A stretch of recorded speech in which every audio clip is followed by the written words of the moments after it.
हाय, माझं नाव प्रेम सचिन धामनसकर. मी माझं BSc computer science झालं आहे आणि मी 2020ला पासआउट झालो आहे. त्यानंतर माझ्या भावाने मला आवडीस ट्रेनिंग इन्स्टिट्यूटबद्दल मला सांगितलं. त्याच्यानंतर त्याच्या सजेशनने मी जॉईन केलं. त्याच्यानंतर मला अभिजित सरांनी मला ट्रेनिंग दिलं. आमची ट्रेनिंग झाली, नंतर प्रॅक्टिकल ट्रेनिंग झाली.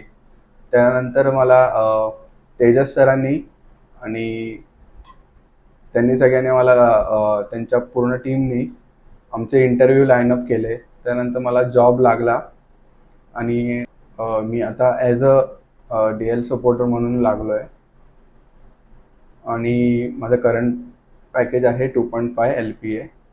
आणि आता मार्केटमध्ये जेवढे करंट फ्रेशर्स वगैरे आहेत त्यांना मी सजेस्ट करेन की तुम्ही आवडीस इन्स्टिट्यूटला व्हिजिट करा आणि तुमचं करिअर सेट करा. आणि मी सगळ्यांना थँक्यू बोलेन आवडीस स्टडीला, कारण की त्यांनी माझं करिअर सेट करून दिलं.